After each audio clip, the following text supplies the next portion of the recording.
வணக்கம், இது ஆர்த்தி கஃபே. இன்னைக்கு நம்ம என்ன பார்க்க போறோம் அப்படின்னா,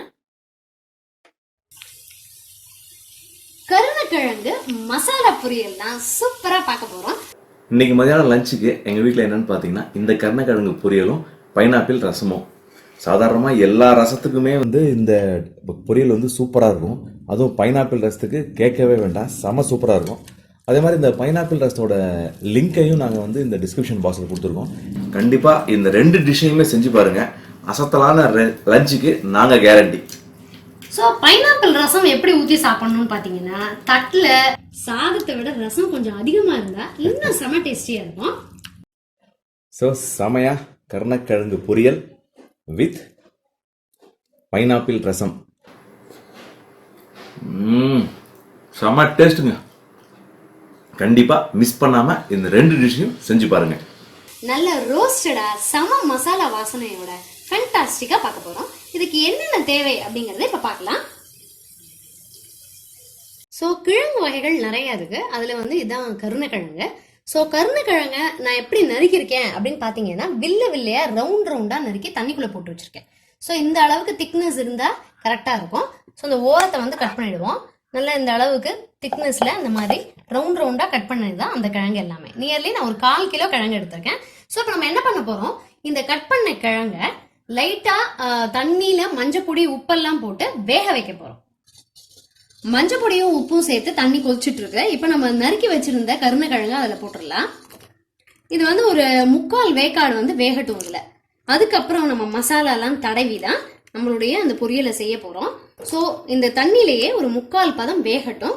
வெந்ததுக்கு அப்புறம் தோலை உரிச்சிட்டு அதுக்கப்புறம் கண்டினியூ பண்ணிக்கலாம்.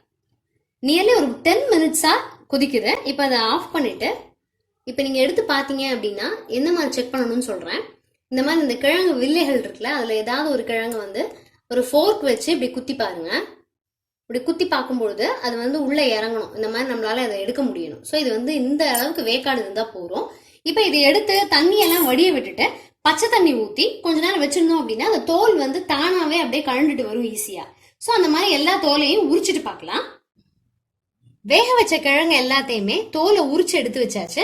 ஸோ இப்போ நம்ம அந்த பொரியல் பண்ணுறதுக்கு என்னென்ன பொருள் தேவை அப்படிங்கிறத பார்த்துடலாம். வேக வச்ச கிழங்கு அந்த 1/4 கிலோ அதனுடைய அளவு. வெங்காயம் ஒரு 2 பெரிய வெங்காயத்தை நல்லா குட்டி குட்டியாக நறுக்கி வச்சிருக்கேன். ஒரு கொத்து கருவேப்பிலை.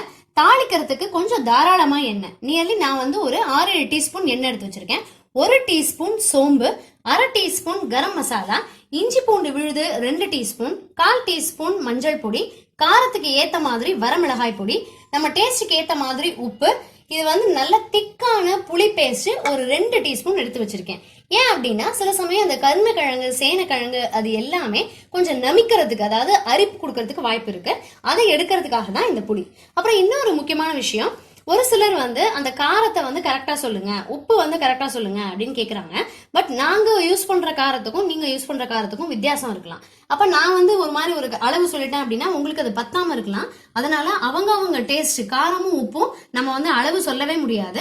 நம்ம டேஸ்ட்டுக்கு ஏற்ற மாதிரி தான் நம்ம அதை யூஸ் பண்ணிக்கணும். ஸோ இப்போ நான் வானலியில எண்ணெயை எடுத்துட்டு இந்த தாளிக்க வேண்டிய சோம்பை ஒரு தட்டி போட்டுட்டு பார்க்கலாம். எண்ணெய் காஞ்சோடனே சோம்பு கருவேப்பிலை போட்டு வதக்கினதுக்கு அப்புறமா இப்போ பெரிய வெங்காயத்தையும் போட்டேன். பெரிய வெங்காயம் சிம்மிலேயே நல்ல கோல்டெல்லாம் வதங்கட்டும். அதுக்குள்ள நம்ம என்ன பண்ணிடுவோம், மசாலா எல்லாத்தையுமே அந்த கிழங்குல பரட்டி வச்சிடுவோம். இந்த கிழங்குல வரமிளகாய் பொடி, மஞ்சள் பொடி, உப்பு லைட்டா நம்ம போட்டு தான் வேக வச்சிருக்கோம். ஸோ அந்த டேஸ்ட்டுக்கு அப்புறமா எவ்வளவு உப்பு தேவைப்படுதோ அந்த அளவுக்கு உப்பையும் சேர்த்துக்கோங்க.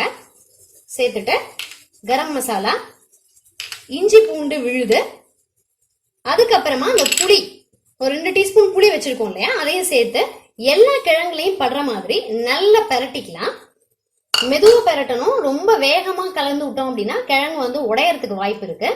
ஸோ அதனாலதான் கிட்டத்தட்ட 3/4 பதத்துல இதை வேக வச்சு எடுத்திருக்கோம். ஃபுல்லா வேக வச்சிட்டோம் அப்படின்னா இது எல்லாமே உடஞ்சு போயிடும். அதனால இந்த மாதிரி மசாலாவை நல்லா பரட்டி வச்சிடலாம். இந்த வெங்காயம் நல்லா வதங்கினதுக்கு அப்புறமா இதை போட்டு நம்ம வதக்க போறோம். வெங்காயம் நல்லா வதங்கியாச்சு. கிழங்கையும் நல்லா மசாலால பரட்டி வச்சு அது ஒரு 5 நிமிஷம் ஆச்சு. ஸோ இப்போ நம்ம இந்த கிழங்க வெங்காயத்தோட சேர்த்துடலாம். சேர்த்துட்டு அப்படியே சிம்லேயே வச்சிடணும். ஒரு பரட்டிட்டு அந்த சிம்லேயே அழகா அது சூப்பரா ரோஸ்ட் ஆயிடும். மசாலா வெங்காயம் எல்லாம் சேர்ந்து ஒரு செம காம்பினேஷனா சாப்பிட்றதுக்கு செம ஃபென்டாஸ்டிக்காக இருக்கும். ஸோ இதை நல்லா பரட்டிட்டு அப்படியே சிம்மிலே வைப்போம். ரோஸ்டட் கருணைக்கிழங்கு பொரியல் வந்து இன்னும் கொஞ்சம் நேரத்தில் ரெடி ஆகிடும். கருணைக்கிழங்கு பொரியல் சூப்பராக ரோஸ்டடாக அழகாக கிடச்சிருச்சு நமக்கு. இது எண்ணெயில் பொரிச்சு எடுக்கிறத விட டேஸ்டாகவும் இருக்கும். ஆக்சுவலி சிப்ஸ் மாதிரி இருக்காது, அந்த மசாலாவோட சேர்ந்து ஒரு பக்கம் ரோஸ்ட் ஆகி ஒரு பக்கம் நல்லா வெந்து அந்த மாதிரி நல்ல டேஸ்டியாக இருக்கும். இன்னும் ஒரு அருமையான ரெசிபியில் சந்திக்கலாம். தேங்க்யூ.